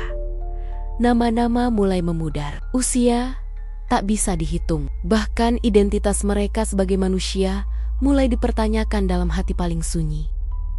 Mereka masih bisa bernapas, makan, berjalan, tapi ada sesuatu yang sudah tidak kembali. Semacam rasa pulang, semacam keberadaan nyata. Seta terbangun di tengah rumah nomor ke-99. Tidak ada suara kecuali getaran pelan dari dalam lantai seperti jantung dunia yang berdegup tanpa istirahat. Ia menyentuh dahinya, merasakan cairan hangat yang bukan darah, seperti cairan perak, kental, dan bersinar samar. Ia tidak lagi bertanya tentang apa yang terjadi. Tidak ada ketakutan, tidak ada protes, hanya keterikatan yang mendalam pada satu tujuan: menemukan siapa yang sebenarnya menerima paket itu. Sebelumnya, ia mengira bahwa dirinya lah pengirim sekaligus penerima, bahwa seluruh peristiwa aneh ini berpusat padanya. Tapi setelah bertemu penjaga jalan pulang, ia sadar bahwa dirinya hanya bagian kecil dari pola yang lebih besar, rencana yang disusun oleh sesuatu yang melampaui logika manusia. Ia mulai menjelajah lagi. Rumah-rumah lain di kompleks itu tidak lagi diam. Dari dalam rumah-rumah yang terkunci, terdengar suara-suara yang tidak sesuai dengan bentuknya. Ada suara mesin pabrik dari dalam dapur. Ada suara burung yang hanya hidup di benua lain, bernyanyi dari kamar mandi. Bahkan ada tangisan bayi yang berasal dari loteng, padahal rumah itu tidak bertingkat. Realitas sudah rusak parah. Dan entah mengapa, semakin rusak, semakin kompleks itu merasa hidup. Di rumah nomor 53, ia menemukan dinding yang terbelah secara alami, seperti kayu tua yang retak karena panas. Retakan itu cukup untuk dimasuki. Ia merangkak masuk ke ruang yang tak pernah terekam dalam denah bangunan. Di sana, ia menemukan arsip tua lemari logam penuh debu yang tidak pernah terlihat sebelumnya. Setiap laci menyimpan satu benda: potongan kuku, bola mata palsu, seikat rambut, potongan baju anak-anak, dan semua itu disusun rapi dalam kotak kecil berlabel nama dan tanggal. Tapi tanggalnya tak masuk akal. Beberapa berasal dari abad ke-19, lainnya dari masa depan. Nama-nama yang tertera pun bukan nama manusia biasa. Ada satu nama yang membuat tubuh Seta gemetar meski ia tak tahu kenapa. Itu adalah penerima sebenarnya. Dalam tumpukan dokumen yang membusuk perlahan, ia membaca semacam kontrak. Surat itu tidak ditulis dengan tinta, melainkan dengan bekas luka, seperti kulit yang dicakar dan disusun membentuk huruf. Di dalamnya tertulis bahwa Gria Delima bukan kompleks perumahan, melainkan area penetral dimensi, dibangun di atas garis patahan spiritual antara dunia manusia dan dunia entitas. Para penghuni awal tidak tahu, tapi mereka dipilih. Atau lebih tepatnya, dikirim, sama seperti Seta. Mereka adalah paket-paket hidup diantar perlahan ke alamat yang hanya bisa dibuka ketika realitas sudah cukup rapuh. Semua penghuni yang pernah tinggal di kompleks itu telah masuk ke fase penerimaan. Jiwa mereka terurai perlahan dari tubuh, telah diarahkan kepada penerima akhir. Entitas ini bukan makhluk, bukan pula dewa atau iblis dalam pengertian manusia. Ia adalah sistem penerima, seperti email tanpa server, seperti kantong surat yang tak punya dasar. Ia menyerap apapun yang tidak memiliki tempat di dunia manapun. Saat Seta keluar dari ruangan itu, langit sudah berubah menjadi merah darah. Matahari atau sesuatu yang menyerupainya tampak seperti bola mata yang terbakar. berdenyut perlahan di balik awan pekat. Gria Delima telah masuk ke fase terakhir. Fase penyerapan. Tanah mulai menghisap benda-benda kecil. Batu, daun, bahkan suara. Tidak ada gema, tidak ada gaung. Semua yang diucapkan hanya terdengar di dalam kepala masing-masing. Dan dari tengah lapangan kompleks yang dulunya digunakan anak-anak bermain sepeda, mulai muncul lubang hitam kecil. Ia bukan lubang tanah, tapi celah dimensi. Di sekelilingnya, puing-puing rumah, kursi plastik, pot bunga, semua terangkat perlahan, seperti ditarik oleh magnet yang tidak terlihat. Seta tahu, ia harus masuk ke sana, bukan untuk menyelamatkan siapa-siapa, tapi untuk menyelesaikan pengiriman yang telah tertunda selama ratusan tahun. Ia adalah paket terakhir, dan semua yang terjadi selama ini adalah proses validasi. Apakah ia layak diterima? Langkahnya semakin berat. Setiap langkah terasa seperti menapaki kenangan yang tidak miliknya. Ia melihat kilasan wajah-wajah. Seorang wanita tua menangis di sumur. Seorang anak kecil yang hilang di jalan. Seorang pria yang terbakar bersama mobilnya tanpa suara. Semua itu bukan kenangan pribadi, tapi ia bisa merasakannya, seolah tubuhnya telah menjadi perangkat penyimpanan kolektif untuk semua jiwa yang terhapus oleh sistem.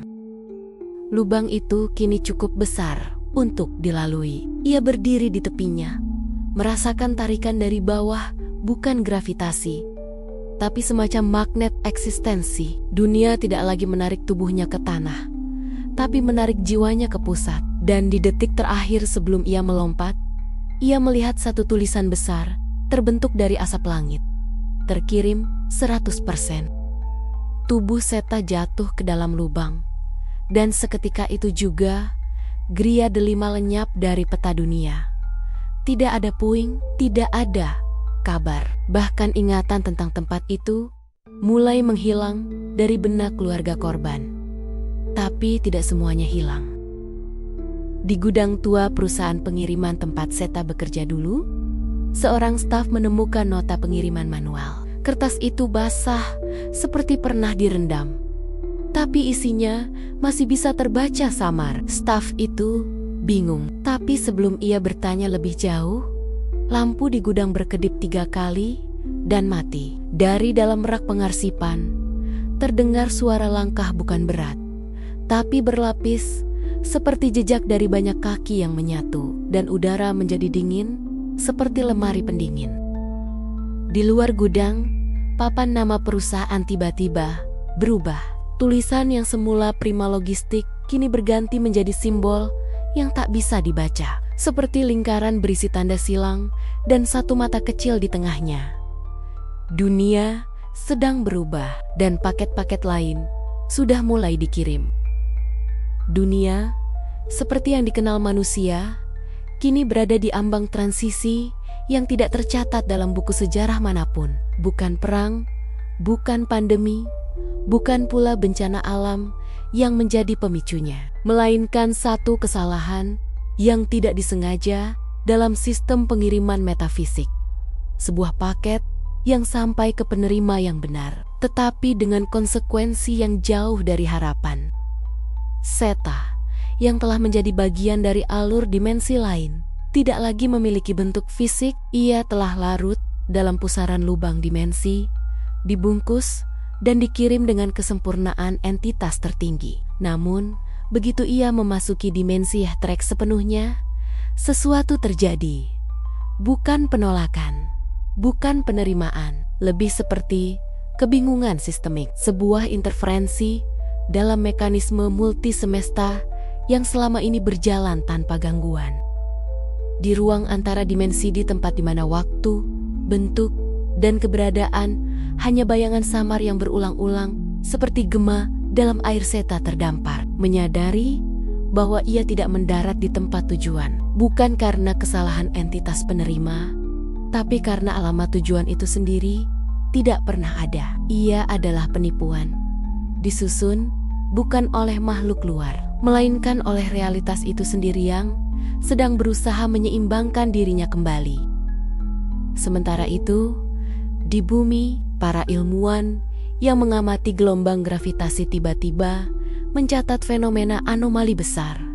Satu titik di atmosfer bumi mendadak kehilangan massa, bukan karena ledakan, bukan pula karena kehampaan, tetapi karena keberadaan yang terlalu penuh. Satu titik itu berada tepat di atas lokasi yang dulu disebut Gria Delima. Meski secara geografis, daerah itu kini hanya hutan belantara, tanpa jejak peradaban. Sensor-sensor satelit membaca aktivitas frekuensi tinggi yang melampaui batas pengukuran. 3 hari setelah anomali itu tercatat, mulai muncul laporan dari berbagai penjuru dunia. Paket-paket aneh diterima oleh orang-orang yang tidak pernah memesannya. Tidak ada kurir, tidak ada nota pengiriman. Kotaknya selalu serupa. Berwarna hitam kelam, tidak bisa dibuka, tetapi memancarkan panas sejuk seperti batu yang baru saja disentuh cahaya matahari. Mereka yang menerima paket itu mengalami mimpi yang sama. Terjebak di kompleks rumah dengan langit ungu, dihampiri seseorang berwajah kabur yang terus menanyakan alamat. Suara si pengantar paket itu tak pernah jelas, hanya terdengar seperti dengung mesin cetak lama. Dan setiap kali mereka menjawab, "Saya tidak tahu alamat ini." Wajah pengantar itu berubah membelah menjadi banyak, menangis dan tertawa dalam waktu bersamaan, lalu mimpi berakhir dengan terjaga penuh keringat dingin. Dalam salah satu kasus yang terjadi di Jakarta, seorang pria bernama Surya mengalami kejadian lebih ekstrem. Setelah menerima paket hitam tersebut, ia tak pernah bisa keluar dari rumahnya.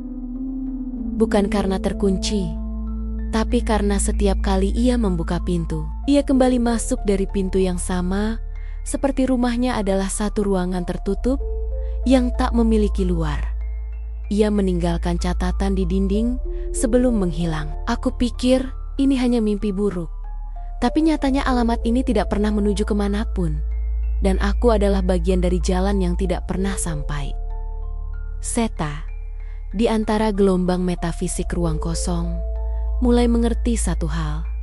Dirinya bukan sekadar paket. Ia adalah alamat itu sendiri. Semua tempat, semua wajah, semua waktu yang ia alami selama ini bukanlah perjalanan, tapi struktur dari eksistensinya yang dibentuk ulang untuk menciptakan jalur penghubung dimensi sebuah alamat organik yang bisa ditempati oleh entitas luar yang mencari celah masuk ke dunia manusia. Selama ini, manusia selalu berpikir bahwa mereka mengirimkan sesuatu, menerima sesuatu, mencatat sesuatu, namun tidak ada yang menyadari bahwa dalam sistem yang lebih luas, kitalah medianya. Pikiran manusia hanyalah terminal-terminal yang membuka pintu ke arah yang tidak bisa ditutup kembali setelah disingkapkan. Kini, dari pusat keheningan itu, Seta menyaksikan entitas bernama Ehtrex mengembang. Ia bukan makhluk dengan bentuk, ia lebih menyerupai kehendak tak berbentuk, seperti kabut kesadaran yang menyelimuti ingatan dan mencuri referensi. Ia telah menerima terlalu banyak paket dari dunia manusia jiwa-jiwa, cerita, doa, amarah, trauma, dan kini satu alamat lengkap. Dunia akan berubah, bukan dengan kehancuran, tapi dengan pembalikan makna. Jalan-jalan tidak akan lagi menuju tempat, wajah tidak akan lagi memiliki identitas, waktu tidak akan lagi menjadi pengukur perubahan. Semua akan tertukar dan melingkar, seperti alamat yang tak pernah selesai ditulis. Di kantor pusat logistik, para karyawan menemukan satu terminal komputer yang menyala sendiri. Di layar, hanya ada satu baris teks, memasukkan dunia ke dalam paket. Dan detik itu juga, benda-benda kecil mulai menghilang. Peniti, kunci rumah, pena, dan akhirnya nama-nama di papan tanda. Jalanan kehilangan identitas. Surat-surat kehilangan tujuan. Bahkan, GPS kehilangan arah, semua hanya menunjuk satu titik hitam yang terus berpindah secara acak. Paket-paket hitam mulai muncul tidak hanya di rumah, tapi di bawah bantal, di dalam kulkas, Bahkan di tengah jalan, dunia sedang dikemas ulang secara perlahan tapi pasti. Dan di dalam paket-paket itu, bukan barang yang dikirim melainkan kenyataan yang dikurangi. Seta masih terjebak, bukan di satu tempat, tapi dalam semua tempat yang pernah ia lintasi. Serpihan dirinya tersebar dalam ingatan orang lain. Ia bisa melihat melalui mata mereka. Ia bisa bernafas melalui napas mereka. Ia tidak lagi satu tubuh. Ia telah menjadi sistem pengantar itu sendiri. Kini tinggal satu pertanyaan terakhir.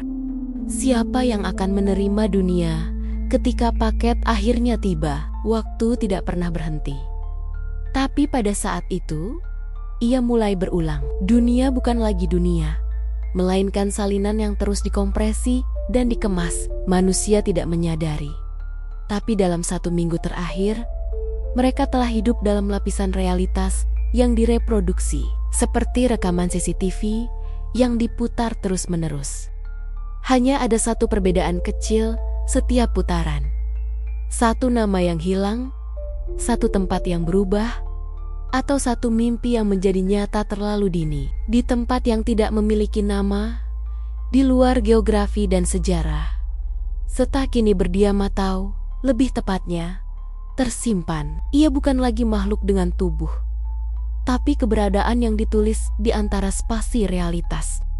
Ia tahu bahwa perjalanannya belum berakhir, karena sesuatu yang seharusnya terjadi belum pernah diselesaikan. Dalam sistem pengiriman, segala hal harus diterima dan ditandatangani. Dan dalam kasus ini, tidak ada tanda tangan. Tanda tangan adalah simbol penerimaan. Ia adalah bentuk persetujuan terakhir antara pengirim, paket, dan penerima. Namun Seta kini tahu bahwa seluruh sistem telah dimanipulasi. Selama ini, bukan Ihtrex yang meminta, bukan pula dunia yang mengirim, tapi sistem itu sendiri, seperti mesin rusak yang tidak tahu bahwa ia sudah melewati batas fungsinya, terus mengirimkan realitas tanpa tahu siapa penerimanya. Dan karenanya, paket terbesar belum bisa dikirim. Dunia itu sendiri, di kota-kota besar, benda-benda mulai bertingkah aneh. Cermin tidak lagi memantulkan bayangan yang sama. Jam digital menunjukkan waktu yang tidak ada di sistem bumi. Suara orang-orang terekam dalam dinding rumah, mengulang kalimat yang tidak pernah mereka ucapkan. Di bandara, pesawat mendarat dengan nomor penerbangan yang tidak pernah terdaftar. Dan di dalamnya tidak ada penumpang, hanya kursi kosong yang terikat sabuk pengaman. Sementara itu, di kantor logistik tempat semua bermula, satu printer lama hidup kembali. Kertas pertama yang keluar hanya berisi simbol seperti lingkaran yang terpotong. Tapi lembar kedua, yang lebih panjang, berisi satu formulir tanda terima kosmik. Judulnya ditulis dalam huruf yang tak bisa diucapkan. Tapi bagi siapapun yang melihatnya, isi pesan langsung dimengerti secara intuitif. Konfirmasi pengiriman dimensi materi, persetujuan akhir diperlukan untuk melanjutkan proses penyimpanan. Formulir itu menunggu tanda tangan terakhir. Namun, tak ada tangan yang bisa menandatanganinya, karena yang ditunggu adalah jiwa terakhir yang masih sadar di dunia yang sedang dikompresi. Dan di ruang antara ruang, Seta mendengar suara, bukan suara manusia, bukan bisikan makhluk dimensi lain, tapi suara dari sistem itu sendiri, seperti komputer kuno yang meminta konfirmasi yang bertuliskan ya dan Ia bisa memilih.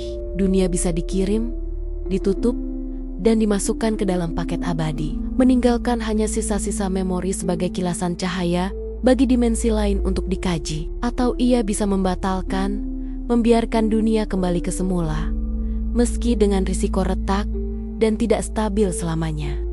Pilihan ini tidak pernah ada dalam rencana awal, tapi sistem rusak membuka celah keputusan pribadi. Dan untuk pertama kalinya, Seta tidak merasa sebagai bagian dari paket. Ia merasa sebagai pengirim. Ia memilih huruf N, dan dunia mulai retak. Tapi bukan hancur, melainkan terurai dan dibangun kembali. Gria Delima muncul kembali, bukan sebagai kompleks, tapi sebagai lahan kosong dengan bunga-bunga liar yang tumbuh subur. Tidak ada rumah, tidak ada sumur, hanya tanah yang terasa berat oleh sejarah yang tak tertulis. Orang-orang yang dulu tinggal di sana kini hidup dengan kenangan samar tentang tempat itu, seperti bayangan rumah masa kecil yang mereka kira hanya mimpi. Paket-paket hitam menghilang. Terminal-terminal aneh berhenti aktif. Dunia mengalami glitch kecil. Satu malam, hujan turun dari tanah ke langit selama 7 detik. Tapi setelah itu, semuanya menjadi normal kembali. Seta tidak pernah ditemukan. Namun suatu hari, seorang anak kecil yang bermain di tepi padang bunga menemukan sebuah kotak kecil. Di dalamnya, tidak ada apa-apa kecuali satu kertas. Bertuliskan, alamat ini tidak pernah ada, tapi kamu berhasil sampai. Tanda tangan tidak diperlukan. Anak itu tidak mengerti, tapi sejak hari itu, ia selalu tahu arah tanpa kompas, menemukan jalan pulang tanpa bertanya, dan bermimpi tentang paket-paket yang tidak pernah sampai, seolah ia menjadi penerus jalur yang tak terlihat.